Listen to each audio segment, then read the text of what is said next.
সাতকানিয়া উপজেলার পশ্চিম ঢেমশা ইসামতি আলীনগর এলাকার সামাজিক সংগঠন ইসামতি আবাবিল সংঘের উদ্যোগে ক্রীড়ায় শক্তি ক্রীড়ায় বল মাদক ছেড়ে মাঠে চল এই প্রতিপাদ্য বিষয়টি সামনে রাখি পবিত্র ঈদুল আজহা উপলক্ষে প্রত্যেক বছরের মতো বছর এলাকার যুবকরা খেলামুখী করিবার লাই প্রীতি ফুটবল ম্যাচের আয়োজন করা হয়। জুনের 10 তারিখ বিকাল 4টায় ফাইনাল খেলা অনুষ্ঠিত হয়। ফাইনাল খেলা দুই শক্তিশালী দল ইফটিজিং বিরোধী একাদশ বনাম দুর্নীতি বিরোধী একাদশ মুখোমুখি প্রতিযোগিতা করে। ফাইনাল খেলা প্রধান অতিথি হিসেবে উপস্থিত আছেন জামায়াত ইসলামী পশ্চিম ঢেমশা শাখার সভাপতি উমর ফারুক। আমি এই মাঠে যারা দায়িত্বে আছেন তাদেরকে বলবো, মাঠের কিছু কাজের প্রয়োজন আছে।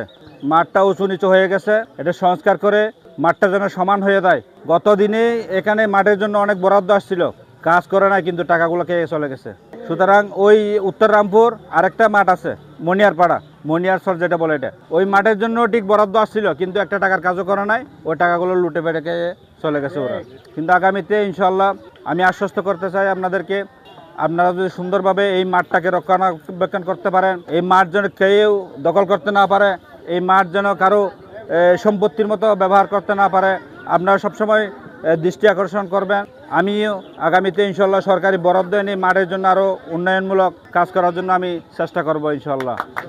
আফসার উদ্দিনের সভাপতিত্বে খেলার উদ্বোধক হিসেবে উপস্থিত আছেন জামাল হোসেন, বিশেষ অতিথি আছেন আবুল বশার সহ আরো অন্যান্য অতিথিও।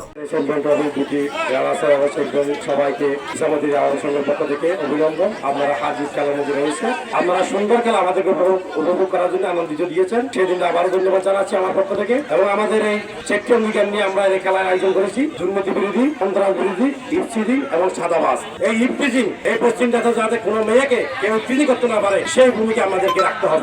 ফাইনাল খেলা দুর্নীতি বিরোধী একাদশের পরাজিত করে চ্যাম্পিয়ন ট্রফি আদত তুলি লাগি ইফটিজিং বিরোধী একাদশ ফুটবল।